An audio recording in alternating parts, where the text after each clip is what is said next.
Halo semuanya, selamat datang kembali di video analisa harian XAUUSD bersama Mandana, dan ini adalah analisa harian XAUUSD pada hari ini tanggal 26 Mei 2025, yang dimana ini adalah minggu terakhir di bulan Mei 2025. Seperti biasa, jika kalian semua suka dengan videonya, jangan lupa like dulu videonya, subscribe bagi belum subscribe, hidupkan lonceng, dan di share ke yang lain ya.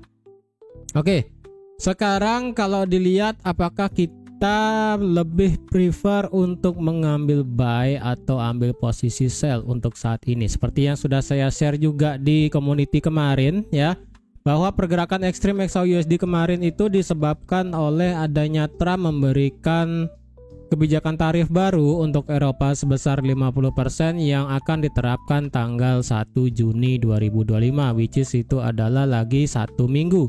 Tetapi tadi pagi akhirnya ada sedikit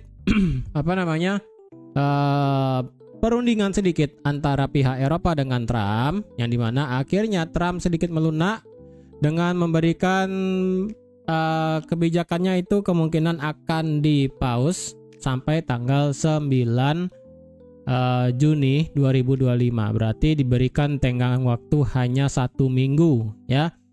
Nah, itulah yang menyebabkan kalau kalian tadi pagi ini sih ada gap seharusnya ya. Karena kalau dilihat ini ada gap akibat tadi pagi, literally sekitar jam berapa ini ya.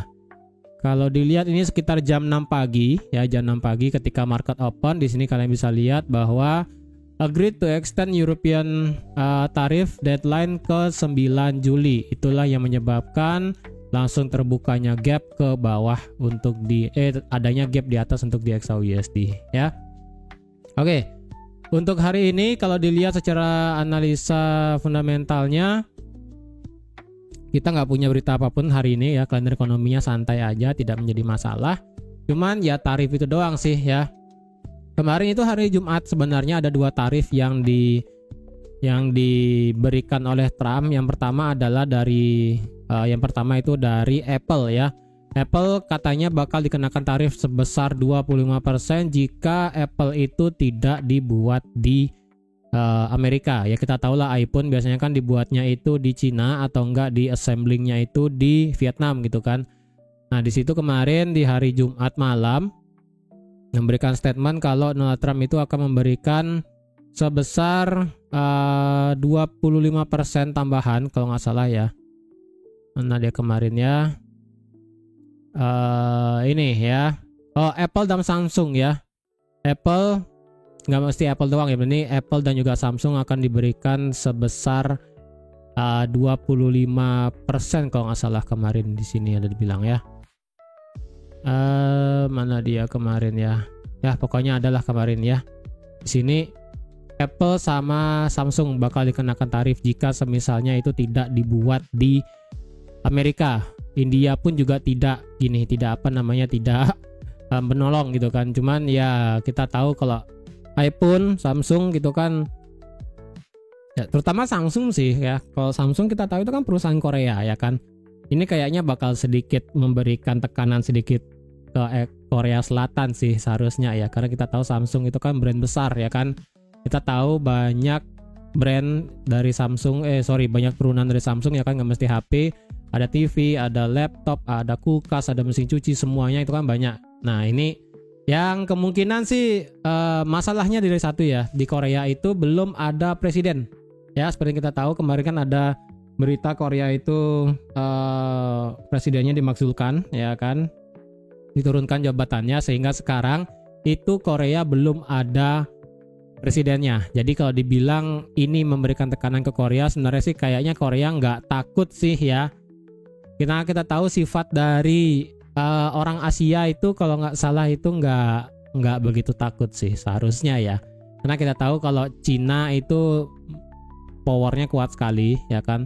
Powernya kuat sekali, yang dimana ketika dikenain tarif dibalas lagi dengan tarif ya kan.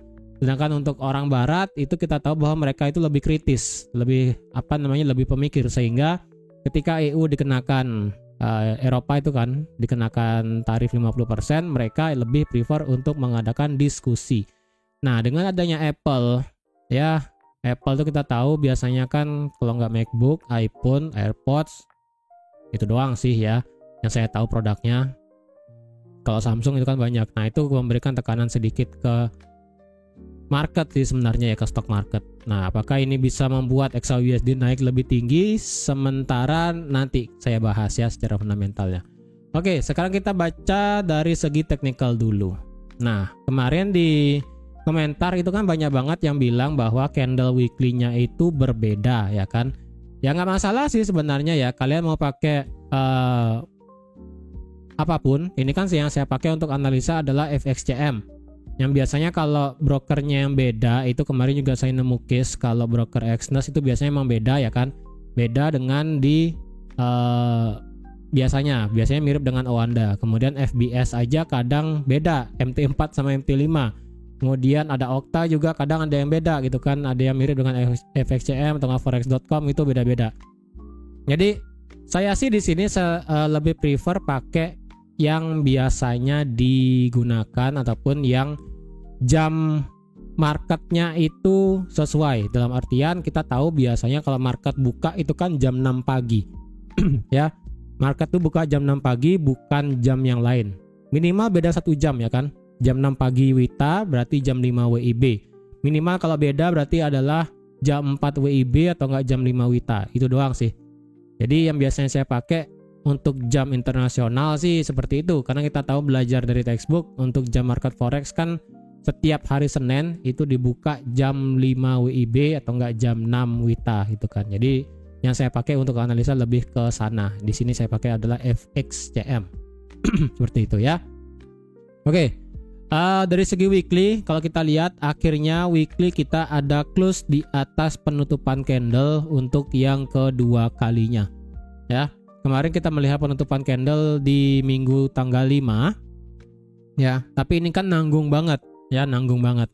Dan kalau kita sejajarkan dengan high tertinggi di harga 3357 kemarin di sini itu ya bisa dikatakan close di atas, cuman ini masih nanggung. Cuman dari segi weekly sih ya, kalau dilihat ini kan berarti adalah area resistance valid untuk saat ini ya.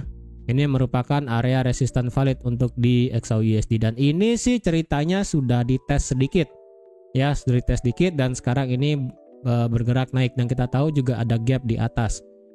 Dan kita tahu juga di sini minggu lalu itu kita masih punya utang gap di bawah di sekitaran 3.200 seperti yang kalian sadar ya kan. Di beberapa broker itu belum ada yang nutup di gapnya. Jadi kita ada utang atas bawah untuk gapnya. Tapi kalau dari segi candlenya sih ini sudah breakout di atas resisten. Apakah ini bakal bisa ngedrive XAUUSD naik sampai ke 3,5? Secara teknikal ini masuk. Nanti saya bahas secara fundamentalnya ya. Secara teknikal dulu, kalau dilihat secara indikatornya adalah RSI-nya di sini berusaha masuk ke zona overbought. Ya, ini belum masuk. Ya, sekali lagi ini belum masuk. Karena kalau memasuki zona overbought itu wajib di atas 70 secara weekly. Karena secara historinya ketika RSI masuk ke zona overbought sekali aja, contoh paling dekat itu adalah kemarin di tanggal 10 Maret. Sorry, itu paling jauh deh. Yang paling dekat itu adalah di sini ya.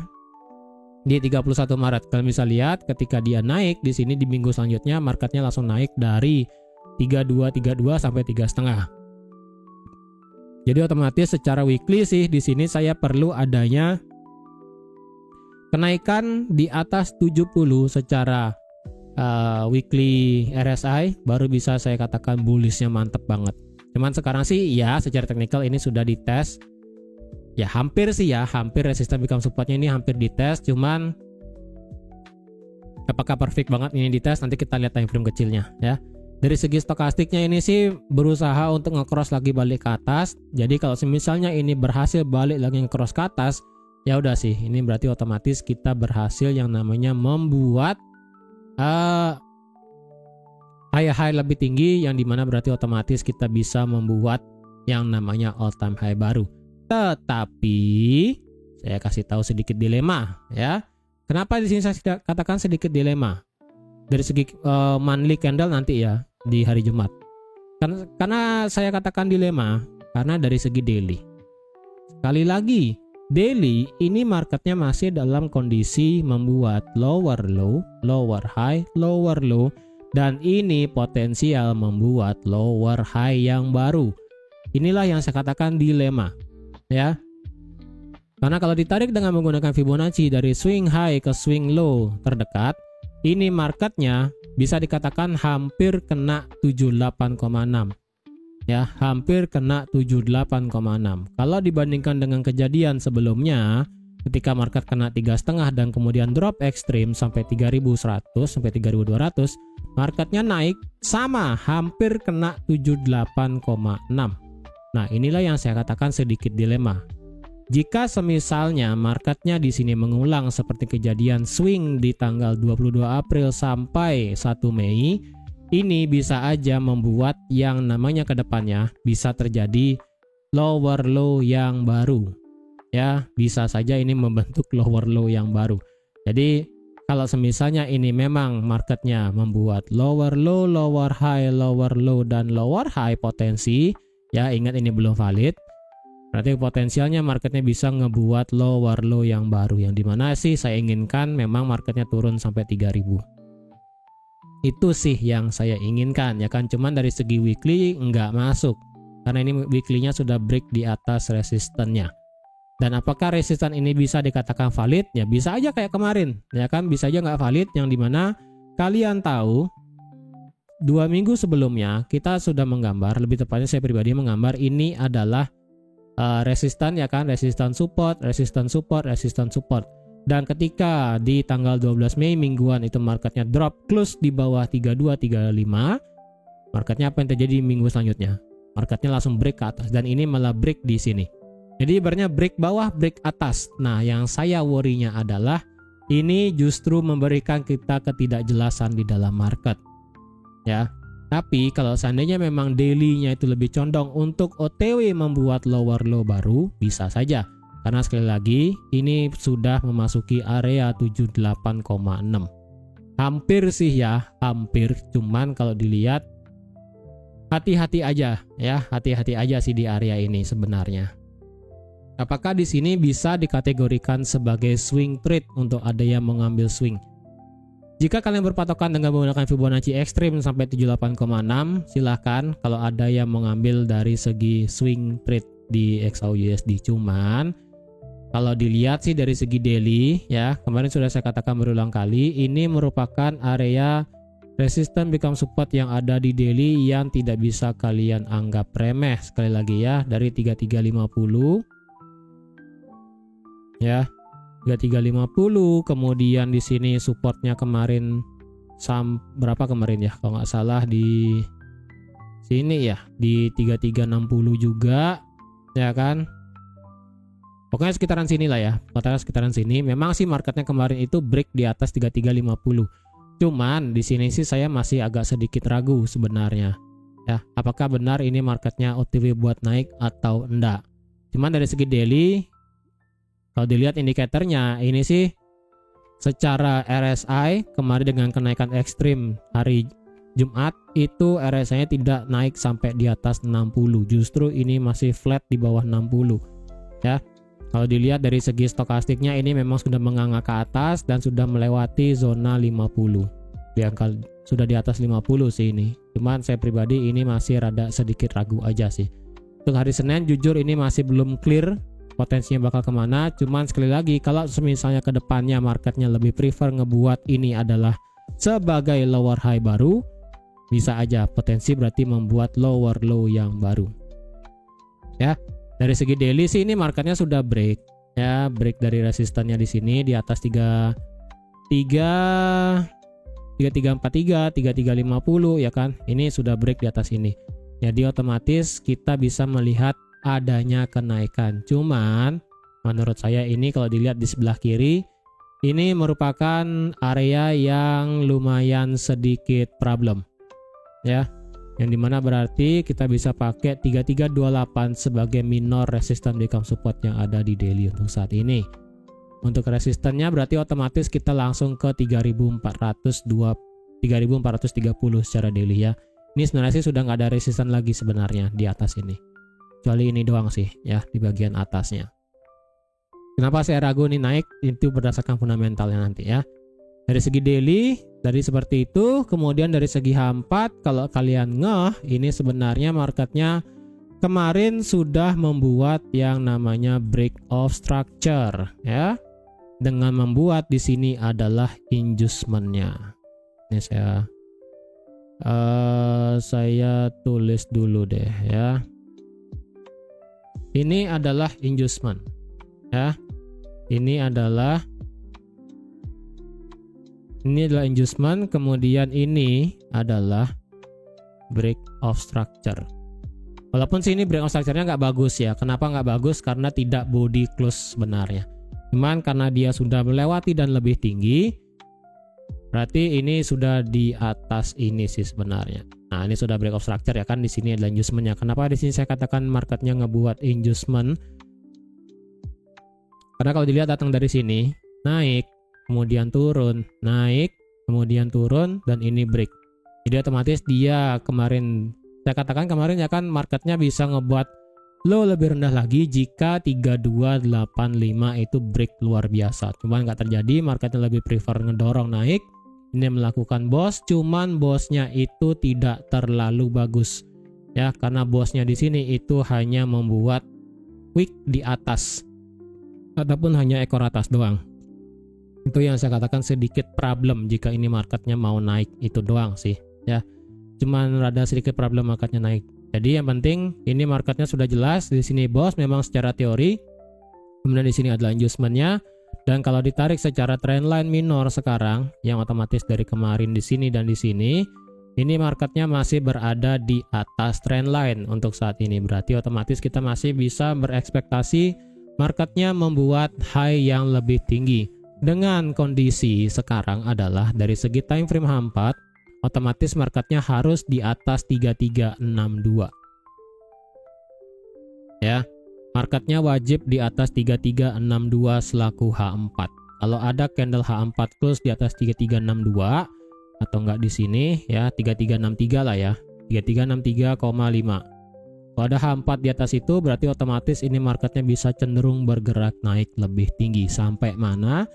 Ya berarti bisa sampai supply-nya di sini ya, supply-nya di sini. Tapi ingat ini supply-nya sudah tidak terlalu bagus karena ini sudah disentuh sekali kemudian marketnya drop. Ya, berarti potensialnya mengejar area supply yang tidak terlalu kuat di sini sampai 3410. Ya, sampai 3410. Jadi kalau ada yang mau nge-buy, selama harga masih di atas trendline dan H4 nanti ke depannya break di atas 3363, itu bisa lebih tinggi naiknya sampai ke 3410. Begitu ya.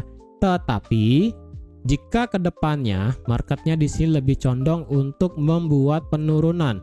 Memang sih di sini H4 kita melihat adanya fair value gap di sini, ya kan? Yang ada di harga 3320. Selaku di sini juga adalah resistance become supportnya. Sorry, 3315, 3316 ya kan. 316,5 ini adalah resistance become support, di sini juga ada fair value gap. Kalau semisal ini marketnya turun maksimal, berarti di sini kita punya tenggang waktu adalah jika semisalnya marketnya turun ya, ini kan H4 masih jalan.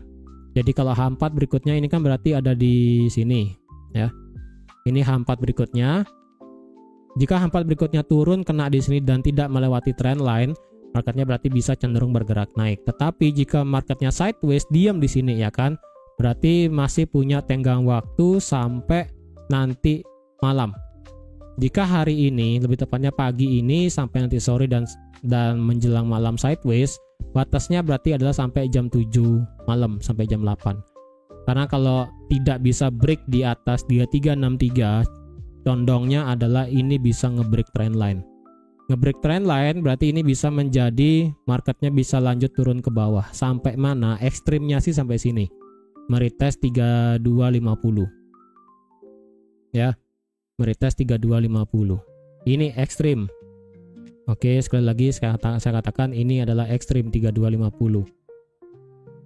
Walaupun dia marketnya masih di atas inducement, ya inducementnya belum di break.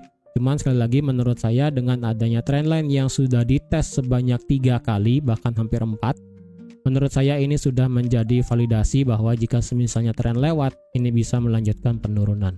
Tapi perlu ada konfirmasi, ya kan? Karena sekali lagi, jika hanya melewati trendline, kalian perlu yang namanya time frame lebih kecil untuk bisa berekspektasi marketnya turun ke bawah.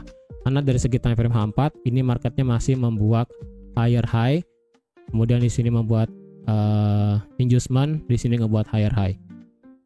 Jadi otomatis ya, secara H4 selama 3277 tidak lewat, selama inducementnya ini tidak di break, berarti marketnya masih condong bergerak bullish. Seperti itu ya. Jadi dilemanya adalah ada dua. Kalau dia ngelewatin trendline secara waktu, tetapi dia masih di atas inducement, itu marketnya bakal memilih apakah lebih prefer untuk ngedorong ke bawah, mengambil inducement dan ngebuat lower low baru secara time frame besar, atau lebih condong membuat sideways. Saya sih nggak pengennya ketika dia break trendline itu malah sideways. Ya, saya sih nggak pengennya seperti itu. Kalau dia break trendline berarti dia seharusnya sih ke bawah. Cuma kalau dia milih sideways, ya itu berat. Secara time frame besar untuk trendline ini memang sudah di break ya. Ini trendline yang ini sudah di break. Kalian bisa lihat apakah ini breaknya ini valid atau hanya sebatas fake out.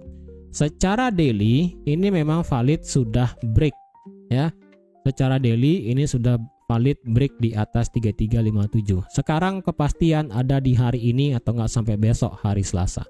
Ya, karena kalau seandainya hari ini marketnya tutup di bawah trendline dan besok marketnya juga tutup di bawah trendline lagi, berarti ini adalah fake out untuk yang namanya trendline. Yang berarti secara daily marketnya lebih condong untuk ngebuat lower low yang baru. Ya, jadi saya sih pribadi kalau kalian pandangannya ngelihat di daily, saya lebih prefer menunggu hari ini close atau enggak. Kalau kalian ingin intraday, H4 wajib close di atas 3363. Baru lebih prefer buat nge-buy. Karena ini masih menjadi titik krusial sih di sini ya. Dibilang fake out, dibilang fake out memang belum. Dibilang breakout trendline memang sudah. Di retest trendline-nya juga sudah. Cuman karena ini daily, kepastian wajib kita melihat dari close time frame daily-nya. Begitu ya.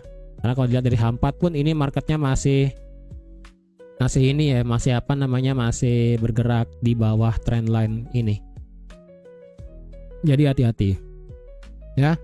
Dari segi H4 kalau dilihat kita memang berada di resistance become supportnya sekarang di 3338 ya kan. Kemudian di sini juga ada resistance become support dan di sini ada fair value gap, dan kalau ditarik Fibonacci-nya dari swing di sini sampai di sini, ini 83, ini 76. Oke, dari sini sampai sini ini marketnya sudah kena 38,2 dan di sini adalah 50% dan di tengah-tengahnya 61,8. Jadi di sini sih sebenarnya kalau ada yang mau ngambil buy lebih bagus. Cuman sekali lagi dilemanya adalah ada pada trendline. Jadi terkadang kalau secara waktu marketnya itu ngelewatin trendline, ada dua kemungkinan, antara dia sideways ataupun malah muter, ya kan? Tapi kalau secara waktu dia tidak ngebreak trendline dan terus bergerak naik, itu lebih bagus sebenarnya. Oke. Dari segi H4 seperti itu. Kalau dilihat dari segi indikator ini secara stokastik ini berusaha masuk ke zona overbought lagi, dan secara RSI di sini memang masih di atas 60, cuman untungnya tidak break di bawah 50 kemarin dropnya ini ya. Kalau dilihat sih ini secara RSI dan stokastik belum menunjukkan zona overbought sama sekali. Secara dorongan bullish belum kelihatan sekarang, mungkin perlu waktu 8 jam lagi untuk jelas apakah di sini RSI-nya bisa balik lagi menghadap ke atas dan dibarengi dengan stokastik yang masuk ke zona overbought lagi. Untuk sekarang sih belum ya. Untuk sekarang belum. Oke. Itu tadi dari segi H4. Secara H1 kalau dilihat ya, marketnya di sini respect resistance become supportnya ya. Dari segi H4 secara H1 juga oke lah ya. Ini bosnya saya delete dulu ya. Bos dan inducement saya delete. Kemudian apakah di sini area demand? Saya lebih prefer ngeliatnya ini sebagai area rally base rally sih ya.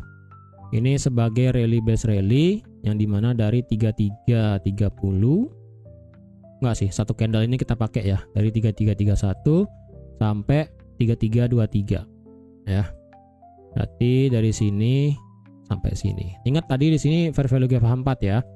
Ini marketnya sudah kena tipis sekali dan kemudian mental naik. Nah, kemungkinan apakah di sini potensi bisa nutup gap di atas yang ada di harga 3358? Kemungkinannya sih seharusnya bisa.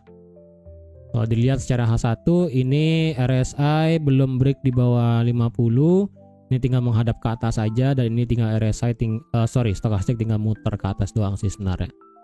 Dari segi H1 kalau dilihat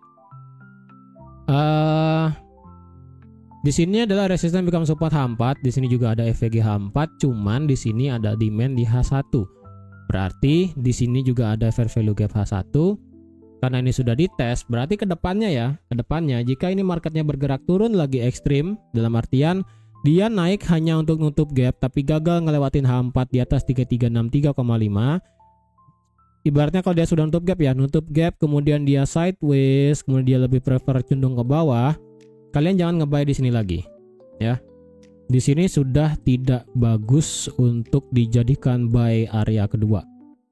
Menurut saya sih karena ini sudah dites sekali dan sekarang pantulannya lumayan tinggi, jadi kalau kedepannya marketnya turun lagi ke bawah jangan nge-buy di sini ya. Nge-buy-nya lebih prefer adalah kalau bisa itu di sekitaran fair value gap H4, kemudian di RBS di 3316 ya kan. Kemungkinan sih di sekitaran 3313 di sini sepertinya ya. Secara H1 sih nggak ada demand di sini ya. Secara H1 kita nggak punya demand di sini, saya buat support dulu deh. Ya. Secara H1 sih kita nggak punya demand di sini bentukannya. Cuman kalau dilihat bentar, untuk resistannya apakah H1 close di atas 3363 bisa menjadi validasi marketnya lebih condong bergerak naik?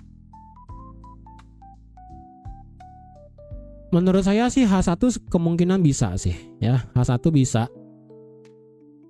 H1 sepertinya bisa. Secara histori di sini M30, kemudian bentar ya, saya perlu reason dulu sedikit.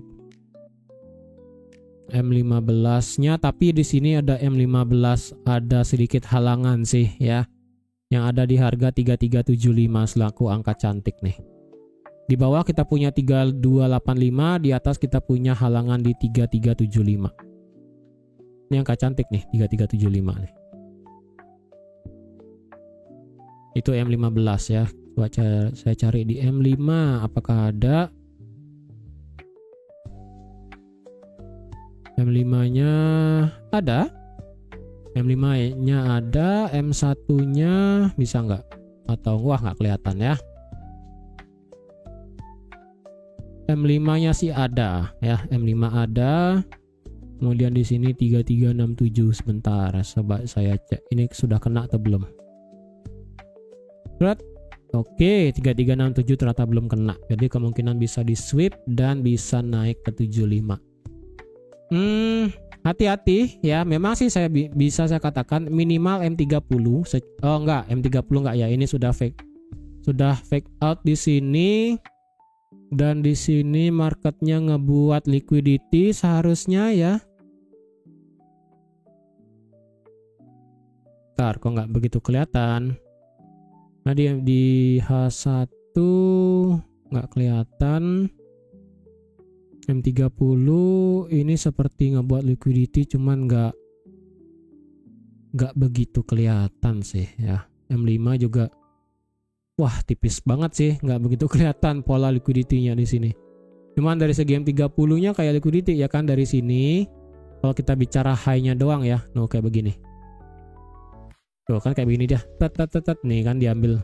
Nih kayak ada liquidity di sini. Cuman kalau dari segi candle kecilnya, time frame kecil nggak kelihatan. Saya sedikit worry nih. Cuman ya oke lah. Bisa dipakai ya. Bisa dipakai. Tadi sebentar ngapain saya hapus ya. Di sini ada satu kecil di 3366. Oke. 3366. Oke, belum kena ya. Berarti sekarang potensialnya adalah begini. Skenarionya kalau ini marketnya naik ya. Minimal adalah H1 kalau semisalnya marketnya mau bergerak seperti ini. dengan kondisi adalah marketnya tutup di atas 3363, nabrak supply di M15 dan juga M5 di harga 3375, kemudian meretest dengan logis ya, retest ada putar balik, kalian boleh ngebuy mungkin target sampai 3400 bisa ya, bisa.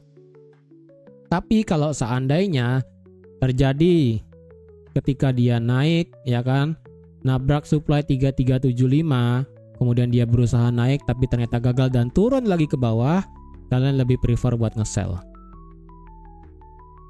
Organisasi seperti itu ya. Ketika nanti dia nabrak 75, kalau gitu 75 boleh nge-sell nggak? Menurut saya oke. Ya, tapi dengan secara singkat. Dan cari konfirmasi minimal M5 atau enggak paling ekstrim ya udah di M1. Terserah itu polanya mau rejection ataupun engulfing ataupun kayak pola evening star, bebas ya. Mau inverted hammer terserah lah. Pokoknya cari konfirmasi di sekitaran 75, 76 sekitaran sini ya pokoknya. Sini. Baru bisa nanti buat nge-sell. Nge-sell selanjutnya adalah jika misalnya ketika dia turun, mantul resistant become support di harga 63, 66, 67. Ketika mantul naik tapi gagal membuat high lebih tinggi seperti ini ya kan, nge-break supportnya sendiri, nanti bisa nge-sell lagi. Kayak gitu ya. Ini kemungkinannya jika market mau naik adalah minimal kayak begini. Nabrak, turun, retest benar, naik kencang, itu baru bisa nge-buy lagi. Kalau skenario ini yang terjadi ya, yang dimana dia turun dan turun, berarti H4 kemungkinan terjadi fake out. Itu aja ya. Hati-hati. Sekarang sih apakah boleh di buy sekarang kalau ada yang mau nonton per video sekarang? Kalau per video sekarang kalian nonton ini dan ingin ambil posisi buy dengan harapan untuk nutup gap, yang bisa saya katakan adalah minimal ada harga di atas 3350 ya. Kalau ada candle di atas 3350 per time frame M15 minimal ya, minimal M15 dibarengi dengan M30, menurut saya itu bisa oke. Kalian ada yang ambil posisi buy di atas dengan target sampai nge-gap juga boleh. Tapi tergantung kalian nonton video ini di mana harganya ya. Kalau harganya sudah naik terlalu tinggi mendekati gap, sebaiknya jangan dipaksain buat buy. Begitu aja ya. Karena sekali lagi sih ini kalau dia naik nutup gap, bisa aja dia ngejar buat liquidity yang di sini ya, buat ngejar liquidity yang di atas di sini, bisa aja. Oke, ini secara teknikal. Kenapa tadi saya katakan sedikit was-was dari segi fundamental ya. Dari segi fundamental yang bisa saya katakan adalah tadi ya. Kalau dilihat memang tarif dari segi Trump yang menempatkan EU dikenakan 50%, kemudian didelay sebesar didelay selama 1 minggu sampai tanggal 9 Juli ya kan. Sebenarnya itu yang sedikit membebani XAUUSD bergerak naik sebenarnya. Dan ditambah dengan semisalnya kalau dari segi pemotongan pajak itu berhasil lolos dari tingkat Senat, itu kan kalau nggak salah, kemudian memberikan euforia dari segi risk market ataupun resiko market, otomatis XAUUSD bisa dibuang. Karena sekali lagi ya, pemotongan pajak itu walaupun memang secara jangka panjang membebani utang negara, mengurangi pendapatan negara, dan memberikan dampak inflasi yang lebih tinggi, itu sebenarnya memboost XAUUSD naik, tapi itu untuk jangka panjang. Tapi untuk jangka pendeknya, jujur, jika itu mendapatkan euforia yang bagus, sentimen yang positif, otomatis USD bisa dibeli, risk market naik, otomatis safe haven selaku XAUUSD bisa tidak laku. Kalau sudah tidak laku, berarti tidak ada yang namanya kenaikan lebih tinggi. Dan kenapa bisa saya katakan tidak bisa ada kenaikan yang lebih tinggi? Secara fundamental, ya, kalau kita lihat kekuatan Eropa dibandingkan dengan Cina, masalah trade wars itu tidak terlalu kuat. Karena di awal sudah saya katakan tadi, yang dimana kalau Cina itu kan negara Asia itu lebih berani orangnya, ngelawan balik. Cuma kalau dari segi negara Barat itu lebih kritis, dalam artian lebih senang diskusi untuk mencapai kesepakatan bersama, ya kan. Kemudian kenapa tadi saya katakan untuk saat ini tidak bisa XAUUSD itu naik lebih tinggi? Karena secara geopolitik perang tarif itu memang masih ada, ya kan? Tetapi dari segi Rusia dan Ukraina itu kan berusaha untuk mencapai yang namanya perdamaian, ya kan? Itulah yang menyebabkan XAUUSD kurang bisa menurut saya untuk break di atas 3.500. Jujur ya, dengan kejadian kemarin adanya tarif baru di Eropa, kemudian kemungkinan bisa aja terjadi di negara-negara lain kayak misalnya Korea Selatan gitu kan, baru ada presiden baru kemudian dikenakan tarif ke Korea Selatan, apakah itu memboost XAUUSD? Ya, cuman menurut saya sih ya, ini belum bisa banget terbang di atas 3.500 untuk saat ini ya. Untuk saat ini, karena sekali lagi menurut saya terbang yang lebih positif adalah di bulan Juli di tahun 2025, karena itu adalah deadline reciprocal tarif, kemudian juga ada pemotongan suku bunga untuk yang pertama kalinya. Itu sih, di sana mungkin lebih prefer marketnya bisa ngebuat yang lebih tinggi. Jadi otomatis kalau misalnya marketnya mau tinggi, lebih tinggi lagi, harus ada korelasi yang bagus. Jadi kalau misalnya kedepannya Juli itu memang mau boost tinggi, pasti harus ada penurunan yang signifikan, karena sekali lagi ya, secara market big player ya, institusi dan sebagainya, itu saya rasa nggak ada yang masuk di 3.120.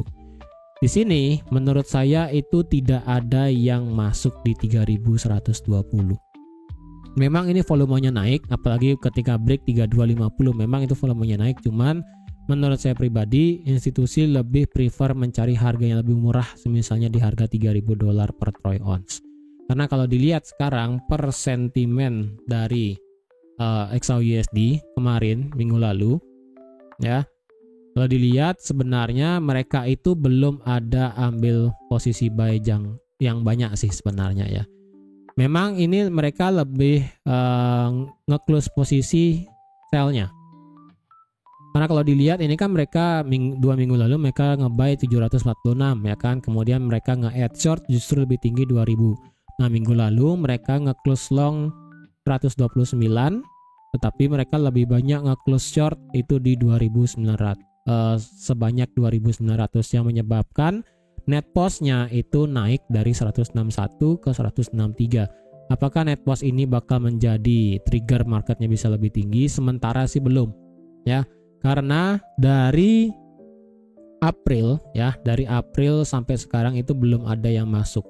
Karena kalau kalian lihat dari bulan April ya, Maret, April, memang sih sini April di sini ya, April tanggal 9 ini kan marketnya terbang tinggi. April di tanggal 9 di sini ada yang masuk 1000 ya, ada yang masuk 1000, kemudian di sini sudah mulai mengurangi posisi long karena sudah terlalu cepat naiknya. Jadi menurut saya sih di sini perlu ada katalis yang ekstrim banget untuk bisa market itu bergerak tinggi di atas 3.500. Jadi untuk sekarang sih menurut saya ini masih relatable buat di buy secara teknikal. Cuman sekali lagi menurut saya, pandangan saya adalah di swing banget buy justru itu belum bisa. Menurut saya lebih prefer nyari swing sell sih. Kemungkinan loh ya, kalau misalnya ini marketnya naik lagi mungkin sampai 3363 atau mungkin sampai 75. Mungkin 75 kan saya considerkan untuk bisa ambil posisi swing sell. Kemungkinannya ya. Swing sell kemudian targetnya bisa lumayan ke bawah. Menurut saya sih seperti itu ya. Oke, jadi saya rasa sekian dulu untuk analisa XAUUSD pada hari ini. Sudah saya jabarkan semua ya, dari teknikal, fundamental, dan menurut saya pribadi pandangannya seperti apa. Jadi terima kasih sudah nonton video sampai habis. Terima kasih juga sudah like, share, dan subscribe seperti biasa. Ingat, kita masih dalam kondisi yang bullish dari semua time frame. Hanya saja hari ini, hari Senin, memang tidak ada news. Lebih prefer hari Senin ini sekarang kalian skip sih sebenarnya. Karena penentuan ada di daily-nya. Daily dan H4 pada hari ini akan menjadi penentu apakah ini marketnya mau naik sampai 3.400 atau dia sideways atau justru break ke bawah di bawah 3285. Anything can happen, tiba-tiba Trump ngomong adanya deal baru itu bisa berubah. Ada misalnya berubah adanya tarif baru negara lain, itu bisa ngeboost naik lagi. Oke, jadi tetap hati-hati, perhatikan tradingannya, jangan sampai oversize dan overload. Dan sampai jumpa lagi di analisa harian XAUSD selanjutnya. Bye bye.